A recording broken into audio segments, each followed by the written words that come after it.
Sir, ತುಂಬಾ ಆಶ್ಚರ್ಯ ಅನಿಸಿದ್ದು ಮುಖ್ಯಮಂತ್ರಿಗಳ ಕ್ಷೇತ್ರದಲ್ಲಿ, ಮಾಜಿ ಮುಖ್ಯಮಂತ್ರಿಗಳ ಕ್ಷೇತ್ರದಲ್ಲಿ ಹಾವೇರಿಲೇ ತುಂಬಾ ಫೇಕ್ ಕಾರ್ಡ್ಗಳಿತ್ತು.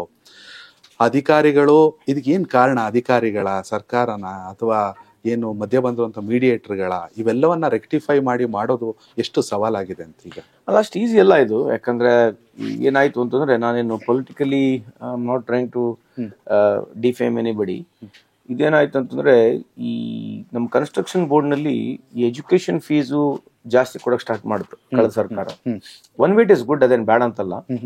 ಅದೇನಾಯ್ತು ಅಂತಂದ್ರೆ 3,000 ಇರ್ತಕ್ಕಂಥ 10,000 ಕೊಟ್ರು, 10,000 ಇರ್ತಕ್ಕಂಥದ್ದು 20,000, 20,000 ಇರ್ತಕ್ಕಂಥ 40, 50, 60,000, 50,000 1 ಲಕ್ಷ, ಈ ತರ ದುಡ್ಡು ಕೊಡ್ತಾ ಹೋದ್ರು.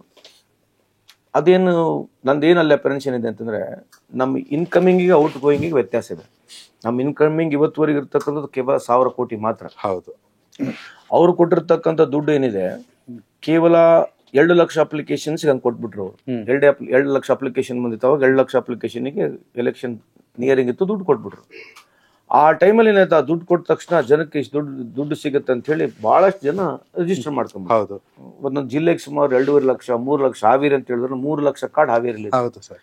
ಹಂಗೆ ಎಲ್ಲಾ ಜಿಲ್ಲೆಗಳಲ್ಲಿ 2.5 ಲಕ್ಷ ಕಾರ್ಡ್ ಆವ್ರೇಜ್ ಇದೆ. 58 ಲಕ್ಷ ಕಾರ್ಡ್ ಬರ್ಬೇಕಂದ್ರೆ ನಮ್ಮಲ್ಲಿ ಆವ್ರೇಜ್ ನಿಮಗೆ 2.5 ಲಕ್ಷ. ಈವನ್ ಕರಾವಳಿ ಭಾಗದಲ್ಲಿ ಕೂಡ ಜನ ಇದ್ದಾರೆ ಅಂತ ಅರ್ಥ. ಸೊ ಆ ತರ ಮಾಡ್ತಾ ಹೋದ್ರು. ಸೊ ಆ ಕಾರಣ ಏನಿದೆಯಲ್ಲ, ಅದಕ್ಕೆ ನಮಗೆ ನೆಕ್ಸ್ಟ್ ಸರ್ಕಾರ ಬಂದ ತಕ್ಷಣ ನಮ್ಗೆ 13 ಲಕ್ಷ ಕಾರ್ಡ್ ಆಗ್ಬಿಟ್ಟಿತ್ತು. ಹೌದು. ಸೊ ನಾವ್ ಯಾಕೆ ಫೀಸ್ ಕಮ್ಮಿ ಮಾಡಿದ್ವಿ ಅಂತ ಬಹಳ ಜನಕ್ಕೆ ಏನೋ ಒಂದು ಆತಂಕ ಇದೆ, ನಮ್ಮ ಮೇಲೆ ಬೇಜಾರ್ ಕಂಡಿದ್ದಾರೆ. ಆ 2 ಲಕ್ಷ ಕಾರ್ಡ್ಗೆ ನಾವು ದುಡ್ಡು ಕೊಟ್ಟರು, 2 ಲಕ್ಷ ಬೆನಿಫಿಷರಿಗೆ ಏನು ದುಡ್ಡು ಕೊಟ್ಟರು, ಅವ್ರು ಯಾರು ಅಪ್ಲಿಕೇಶನ್ ಹಾಕಿದ್ರು ಎಜುಕೇಶನ್ ಫೀ, ನಾನು ಅಷ್ಟೇ ಕೊಟ್ಟರೆ ನನಗೆ 1800 ಕೋಟಿ ಬೇಕಾಗಿತ್ತು. ನಮ್ಮಲ್ಲಿ ಸುಮಾರು 24ರಿಂದ 25 ಸರ್ವಿಸ್ಗಳನ್ನ ಕೊಡ್ತೀವಿ. ಇದು ಒಂದಕ್ಕೆ ನಾವು ಚೆಕ್ ಮಾಡಿ ನೋಡಿದ್ರೆ, ಅಷ್ಟು ದುಡ್ಡು ಕೊಟ್ರೆ ನಮ್ಮ 2-3 ವರ್ಷದಲ್ಲಿ ನಮ್ಮ ಇರ್ತಕ್ಕಂಥ ದುಡ್ಡೇ ಖರ್ಚಾಗ್ಬಿಡುತ್ತೆ, ಬೋರ್ಡೇ ಇರಲ್ಲ.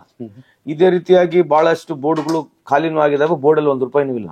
ಕೇರಳ ಮಾದರಿ ನೀವು ನೋಡಿದ್ರೆ ಕನ್ಸ್ಟ್ರಕ್ಷನ್ ಬೋರ್ಡ್ ದುಡ್ಡೇ ಇಲ್ಲ. ಸೊ ಇದು ದುಡ್ಡು ಉಳಿಬೇಕು, ಯಾಕಂದ್ರೆ ಮುಂದೆ ಪೆನ್ಷನ್ ಕೂಡ ಕೊಡ್ಬೇಕು, ನಾವು ದುಡ್ಡನ್ನ ಉಳಿಸ್ಬೇಕು. ಆಮೇಲೆ ಕೆಲವು ಅಪರೆನ್ಷನ್ಸ್ ಇದೆ. ನೀವು ಬೇರೆ ಪ್ರೋಗ್ರಾಮ್ಗಳನ್ನ ಸ್ಟಾಪ್ ಮಾಡ್ಬಿಟ್ಟು ನೀವು ಡೈರೆಕ್ಟ್ DBT ಮಾಡತಕ್ಕಂತ ಒಂದು ಒತ್ತಡ ಇದೆ.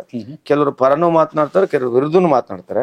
ಬಟ್ ಕನ್ಸ್ಟ್ರಕ್ಷನ್ ಬೋರ್ಡ್ ನ ಸಂಪೂರ್ಣವಾಗಿ ಯಾರು ಎಲಿಜಿಬಲ್ ಇದಾರೆ ಅಂತಕ್ಕಂಥದನ್ನ ನಾವು ಇನ್ನೊಂದು ಮ್ಯಾಕ್ಸಿಮಮ್ ಮಿಡ್ ನೆಕ್ಸ್ಟ್ ಇಯರ್ ವರೆಗೆ ಕಂಪ್ಲೀಟ್ ಸಂಪೂರ್ಣ ಕ್ಲಿಯರಿಟಿ ಸಿಗುತ್ತೆ. ಕನೆಕ್ಟ್ ಕರ್ನಾಟಕ, ಇದು ನಿಮ್ಮ ನೆಟ್ವರ್ಕ್.